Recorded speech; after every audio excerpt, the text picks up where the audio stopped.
साल 1995 शिवसेना आणि भाजपची राज्यात पहिल्यांदा सत्ता आली. गोपीनाथ मुंडे उपमुख्यमंत्री झाले तर मनोहर जोशी मुख्यमंत्री. शासकीय निवासस्थान म्हणून गोपीनाथ मुंडेंनी मलबार हिलच्या समुद्रकिनारी असलेला प्रशस्त रामटेक बंगला मागून घेतला. या बंगल्याचं सुख मात्र त्यांना लाभलंच नाही. एकानंतर एक आरोपांची राळ त्यांच्या विरोधात उठवण्यात आली. त्यात शिवसेनेचा मुख्यमंत्री असल्यामुळे कॅबिनेटमध्ये शीतयुद्धाला ते तोंड देत होते. अशातच सरकारचा कार्यकाळ पूर्ण होण्यासाठी 1 वर्ष बाकी असतानाच विधानसभा निवडणुका घेण्याचा निर्णय झाला आणि बंगलाच काय, पण सत्ता ही जी हातची गेली ती परत मिळालीच नाही. हे फक्त गोपीनाथ मुंडेंच्याच बाबतीत घडलेलं नाहीये, तर बऱ्याच मंत्र्यांच्या बाबतीत घडलंय. नव्या मंत्र्यांना बंगल्यांचं वाटप करण्यात आल्यानंतर महसूल मंत्री असलेल्या चंद्रशेखर बावनकुळेंना हा बंगला देण्यात आला खरा, पण बावनकुळेंनी बंगल्यात पाय ठेवायच्या आधीच बंगला बदलून घेतला. हा बंगला आता पंकजा मुंडेंना देण्यात येणार असल्याची चर्चा आहे. पण या बंगल्याची 1995च्या आधीची आणि नंतरची ही एक स्टोरी आहे. ही स्टोरी ऐकल्यानंतर तुमच्या लक्षात येईल की या बंगल्यापासून मंत्री दूर का पळतात.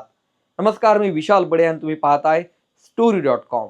या व्हिडिओला सुरुवात करण्यापूर्वी एक महत्त्वाची आठवण. हे चॅनल तुम्ही सबस्क्राईब केलेलं नसेल तर सबस्क्राईब बटनवरती क्लिक जरूर करा. सरकार स्थापन झाल्यानंतर 13 दिवसांनी मुख्यमंत्री कोण याचा निर्णय झाला. मुख्यमंत्री ठरल्यानंतर 10 दिवसांनी मंत्र्यांचा शपथविधी झाला. बिनखात्याचे मंत्री पूर्ण नागपूर अधिवेशनात फिरल्यानंतर 8 दिवसांनी खाते वाटपाची यादी समोर आली. खाते वाटप समोर आल्यानंतर मंत्रालयात कोणतं दालन कुणाला द्यायचं आणि कोणता बंगला कुणाला द्यायचा त्याची यादीही समोर आली. पण त्यातही गोंधळ उडाला. अनेक मंत्री नाराज झाले. शिवसेनेच्या मंत्र्यांना तर बंगल्याऐवजी फ्लॅटमध्ये निवासस्थान देण्यात आलंय. मेघना बोर्डीकर, योगेश कदम, इंद्रनील नाईक यांना मंत्रालयात दालन उपलब्ध नसल्यामुळे विधान भवनातल्या पहिल्या मजल्यावर बसण्याची सोय केली आहे. चंद्रशेखर बावनकुळे यांना तर मलबार हिलच्या समुद्रकिनारी असलेला सर्वात प्रशस्त रामटेक बंगला दिला गेला. एकेकाळी हा बंगला मिळवण्यासाठी नेते स्वप्न पाहायचे, पण हा बंगला मिळाल्यानंतरही बावनकुळे टेन्शनमध्ये आले. त्यांनी तातडीने बंगला बदलून देण्याची मागणी केली, पण बावनकुळेंची भीती समजून घेण्यासाठी थोडं इतिहासात जाण्याची गरज आहे. रामटेकच्या दहशतीची सुरुवात होते ती शरद पवारांपासून. आणीबाणीनंतरचा म्हणजे साधारण 1975चा काळ होता. या काळात ज्येष्ठ समाजसुधारक हमीद दलवाई गंभीर आजारी होते. त्यांचं वास्तव शरद पवारांच्या याच रामटेक बंगल्यात होता. दलवाईंनी मृत्यूनंतर आपलं दफन नव्हे तर दहन करण्यात यावं अशी इच्छा व्यक्त केली, पण इस्लाममध्ये पार्थिवाचं दहन करण्यास मनाई आहे.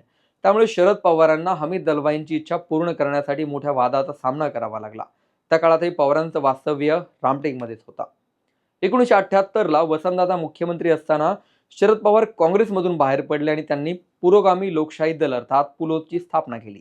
दादांचं सरकार पाडणार नाही म्हणता म्हणता पवारांनी याच रामटेक बंगल्यातून सरकार उलथवलं आणि त्यावेळी ही रामटेक बंगला चर्चेत आला. अर्थातच त्यावेळी रामटेक बंगला लाभतो अशी धारणा तयार झाली. हा बंगला आपल्याला मिळावा याची स्वप्न मंत्री पाहू लागले. अशातच पुढे 1995ला युतीचं सरकार आलं. उपमुख्यमंत्री आणि गृहमंत्री असलेल्या गोपीनाथ मुंडेंना हा बंगला मिळाला. पण गोपीनाथ मुंडेंना यानंतर सलग 4 वर्षे प्रचंड संघर्ष करावा लागला. अखेर 1999ला सत्ता गेली आणि गोपीनाथ मुंडे परत कधीच मंत्री होऊ शकले नाही. 2014ला गोपीनाथ मुंडे मंत्री झाले, पण त्यांचं अकाली निधन झालं. पण त्याआधी ही एक स्टोरी आहे ती भुजबळांची. आघाडी सरकारच्या काळात गोपीनाथ मुंडेंनंतर छगन भुजबळांना हा बंगला मिळाला.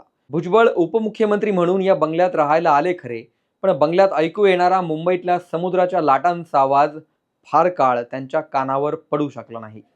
तिलगी प्रकरणात भुजबळांची विकेट गेली. भुजबळ पुन्हा उभा राहिले खरे, पण नंतरच्या काळात संकटांनी काय भुजबळांची पाठ सोडली नाही. भाजपचं सरकार आल्यानंतर तर त्यांना तुरुंगात जावं लागलं. तुरुंगातून परत आल्यानंतर महाविकास आघाडीमध्ये मंत्री झाले. हे सरकारही 2.5 वर्षात पडलं. 3 पक्षांच्या महायुती सरकारमध्ये पुन्हा मंत्री झालेल्या भुजबळांना खातं मिळालं खरं, पण नुकत्याच झालेल्या निवडणुकीनंतर भुजबळांचा पत्ता कापला गेला.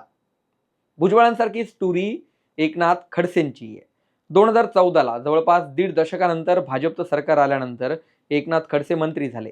वजनदार खातेही मिळाले आणि राहण्यासाठी प्रशस्त असा रामटेक बंगला मिळाला. पण याच रामटेक बंगल्यावर खडसेंच्या मागे भ्रष्टाचाराच्या आरोपांचं भूत लागलं आणि त्यांची विकेट गेली ती कायमचीच. नुकत्याच झालेल्या निवडणुकीपूर्वी हा बंगला शिवसेनेचे नेते दीपक केसरकर यांच्याकडे होता. नव्या सरकारमध्ये केसरकरांचाही पत्ता कापला गेला. शुभ आणि अशुभ मानायचं की नाही हा ज्याचा त्याचा प्रश्न. पण रामटेक बंगल्याचा इतिहास पाहिला की नेते घाबरतात आणि बावनकुळेंची झोप उडणंही स्वाभाविक आहे. आता हा बंगला पंकजा मुंडेंच्या वाट्याला येणं अपेक्षित आहे, कारण गोपीनाथ मुंडे इथे राहिलेले असल्यामुळे त्यांच्या आठवणी आहेत आणि त्या हा बंगला स्वीकारतील अशी चर्चा आहे. याबाबत तुम्हाला काय वाटतं? पंकजाताईंनी हा बंगला खरंच स्वीकारायला हवा का? हे शुभ अशुभ मानायला हवं का? तुमची मतं कमेंटमध्ये जरूर कळवा. व्हिडिओ आवडला असेल तर पुढे शेअर करा आणि चॅनल सबस्क्राईब करायला विसरू नका.